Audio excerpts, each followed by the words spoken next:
रोज मुलांच्या डब्यामध्ये नवीन काय पदार्थ बनवून द्यायचा हा प्रत्येक आईला पडणारा प्रश्न. आज आपण शाळेचा डब्बा या सिरीजमध्ये पहिला पदार्थ बनवणार आहोत पिठा ब्रेड, ज्यापासून शॉर्मा बनवला जातो. तर पिठा ब्रेड गव्हाच्या पिठापासून बनवलेला आहे. मैदा, ईस्टचा जराही वापर न करता अतिशय पौष्टिक ही रेसिपी. एकदा बनवलेला पिठा ब्रेड 7 दिवस खराब होत नाही, त्यामुळे या ब्रेडपासून तुम्ही वेगवेगळे पदार्थ बनवून मुलांना डब्यामध्ये देऊ शकता. मग चला बनवूया आजची ही रेसिपी. पिठा ब्रेड शक्यतो मैद्यापासून तयार केला जातो, पण आज आपण गव्हाच्या पिठापासून पिठा ब्रेड बनवणार आहोत. 3 कप गव्हाचं पीठ घेतलं आहे. 1 टीस्पून मीठ, 2 टीस्पून घातली आहे साखर.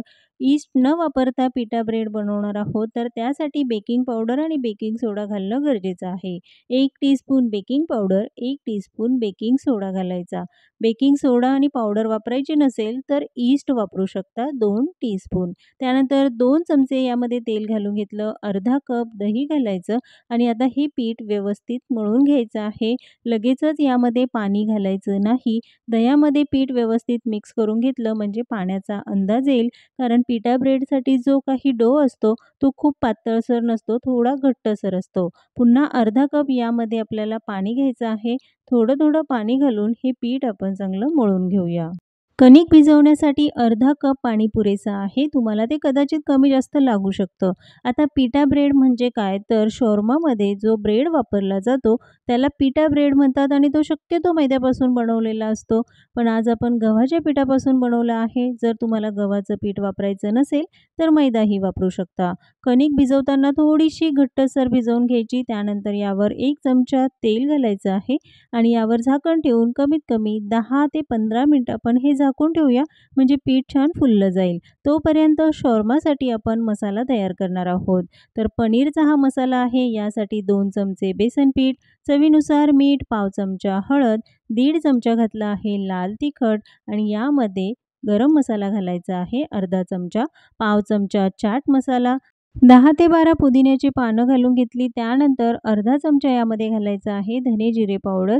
पुदिना वापरायचा नसेल तर थोडीशी कसुरी मेथी घालू शकता. 2 चमचे तेल घालून घेतलं. यामध्ये 3 चमचे घालायचं आहे दही. आता हे व्यवस्थित मिक्स करून घेऊ. वाटलं की थोडासा मसाला घट्टसर आहे तर 2 ते 3 चमचेच त्यामध्ये पाणी घालायचं आणि चांगलं मिक्स करून घ्यायचं. पनीर मॅरिनेट करण्यासाठी आपण हा मसाला तयार केला. पनीर वापरायचं नसेल तर तुम्ही यामध्ये सोयाबीनही वापरू शकता. आता इथे पनीर घेतलं आहे 250 ग्राम. मस्त ताजं मलईदार असं हे पनीर आहे. त्याचे थोडे मोठ्या आकारामध्ये काप करून घ्यायचे. तुम्हाला हवं असेल तर बटाटा वापरू शकता, सोयाबीन वापरूनही हा शोरमा बनवू शकता. पनीरचे काप मसाल्यामध्ये घालून व्यवस्थित मिक्स करून घेऊया. संपूर्ण मसाला पनीरला व्यवस्थित लागला पाहिजे. वाटलं की हा मसाला थोडासा घट्टसर आहे तर पुन्हा त्यामध्ये अर्धा ते 1 चमचा पाणी घालायचं आणि संपूर्ण मसाला व्यवस्थित पनीरला लावून घ्यायचा. 10 मिनिटं आपण हे असंच झाकून ठेवू, म्हणजे मसाला हा पनीरमध्ये छान मुरला जाईल. तर 10 मिनिटं आपण हे झाकून ठेवू. तोपर्यंत सलाड बनवून घेऊ.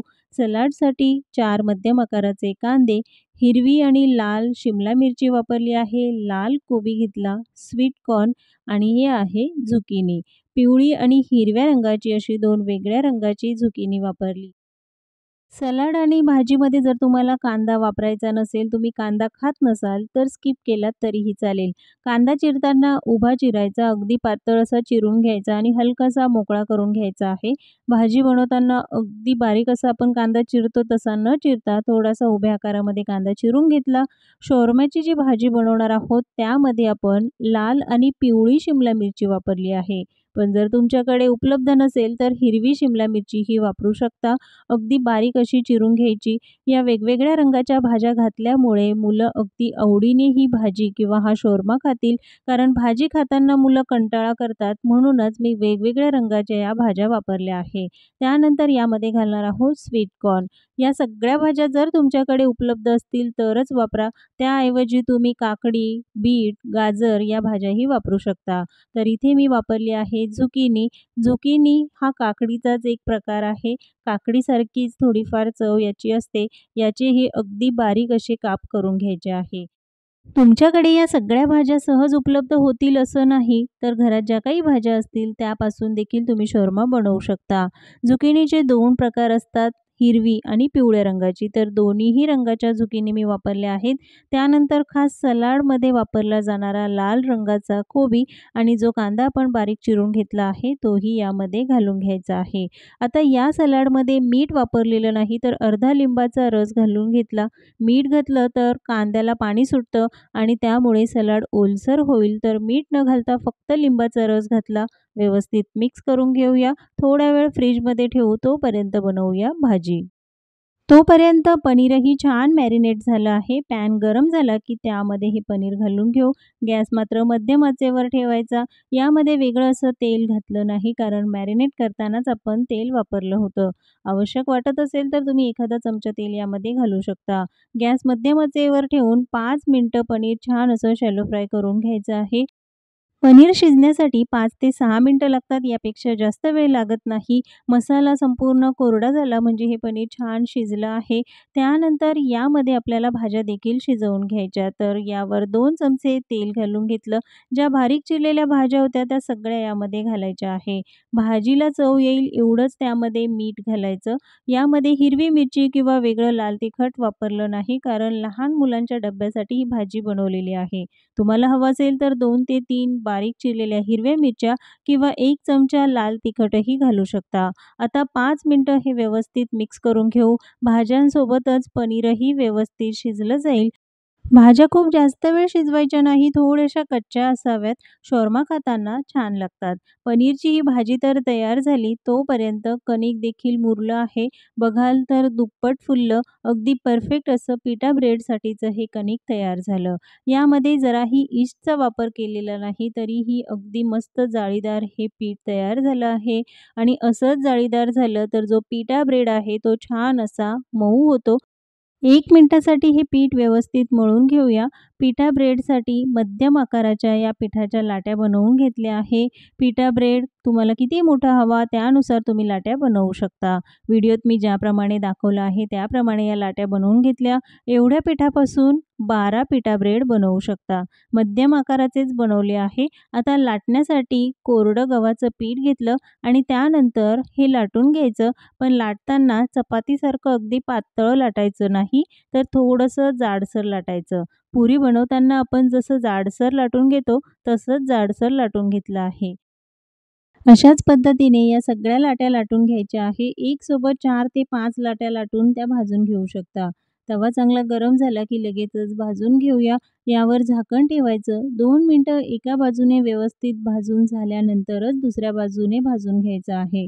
भाजताना मात्र गॅस मध्यम आचेवरच ठेवा. खूप मोठ्या आचेवर किंवा कमी आचेवर ठेवून भाजू नका, नाहीतर ते व्यवस्थित भाजले जाणार नाही. दुसऱ्या बाजूने देखील झाकण ठेवून हा ब्रेड व्यवस्थित भाजून घ्यायचा आहे. भाजताना व्यवस्थित दाबून भाजा, म्हणजे त्याच्या कडा कुठेही कच्च्या राहणार नाहीत. यावर तेल, बटर किंवा तूप लावण्याची अजिबात गरज नाही. 5 ते 6 मिनिटं ब्रेड चांगला भाजून घेतला. तयार आहे आपला हा पिठा ब्रेड. अशाच पद्धतीने तयार केलेले सगळे ब्रेड व्यवस्थित भाजून घेतले. तयार केलेले पिठा ब्रेड फ्रीजमध्ये ठेवून 6 ते 7 दिवस वापरू शकता. जेव्हा तुम्हाला हवे तेव्हा फक्त तव्यावर गरम करून घ्यायचे. यावर वेगवेगळी स्टफिंग करून मुलांना डब्यामध्ये शॉर्मा तुम्ही बनवून देऊ शकता. अगदी सॉफ्ट असा हा ब्रेड तयार होतो. पिठा ब्रेड मैद्यापासून तयार केला जातो, पण आज आपण गव्हाच्या पिठाचा पौष्टिक असा पिठा ब्रेड बनवला आहे. बघाल तर अगदी सॉफ्ट आणि मस्त असा हा ब्रेड तयार झाला. चवीलाही अप्रतिम लागतो. आता तुम्हाला पडलेला प्रश्न की फ्रँकी आणि शॉर्मा यामध्ये काय फरक आहे? फ्रँकीची जी पोळी असते ती अगदी कागदासारखी पातळ असते. शॉर्मामध्ये जो ब्रेड वापरतात तो थोडासा जाडसर आणि मऊ असतो. त्याला पिठा ब्रेड म्हणतात. आता सगळ्यात शेवटची तयारी ती म्हणजे शॉर्मासाठी लागणारं स्प्रेड. तर यासाठी 4 चमचे घेतला आहे टोमॅटो सॉस, 4 चमचे मेयोनीज, पाव चमचा यामध्ये चाट मसाला घातलं. व्यवस्थित मिक्स केलं की तयार आहे आपलं हे स्प्रेड. तुम्हाला हवं असेल तर चीज स्प्रेडही वापरू शकता. पिठा ब्रेड घ्यायचं, यावर 2 चमचे स्प्रेड घालून घेतलं. तयार केलेली मस्त अशी ही पनीरची भाजी यावर घालायची. भाजी घालून झाल्यानंतर यावर घालायचं आहे भरपूर असं सलाड.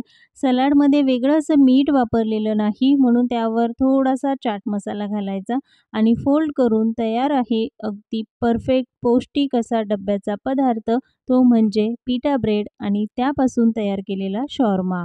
यामध्ये वेगवेगळ्या भाज्या तयार करून तुम्ही शॉर्मा बनवू शकता. 7 ते 8 दिवस पिटा ब्रेड खराब होत नाही. लहान मुलांना डब्यामध्ये हा पदार्थ देताना तो सांडवू नये, व्यवस्थित खाता यावा यासाठी रॅप करून द्यायचा आहे.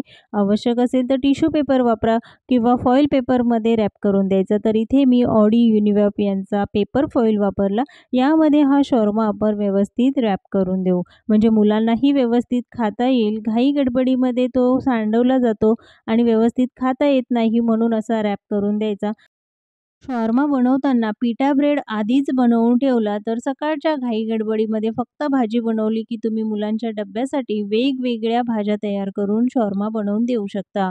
अशी ही पौष्टिक रेसिपी मुलांच्या शाळेच्या डब्यासाठी जरूर ट्राय करा. आजची रेसिपी कशी वाटली कमेंट्समध्ये सांगायला विसरू नका आणि अशाच नवनवीन रेसिपी बघण्यासाठी शगुन्स किचन मराठी या चॅनलला सबस्क्राईब जरूर करा. पुन्हा भेटूया एका नवीन रेसिपीसोबत.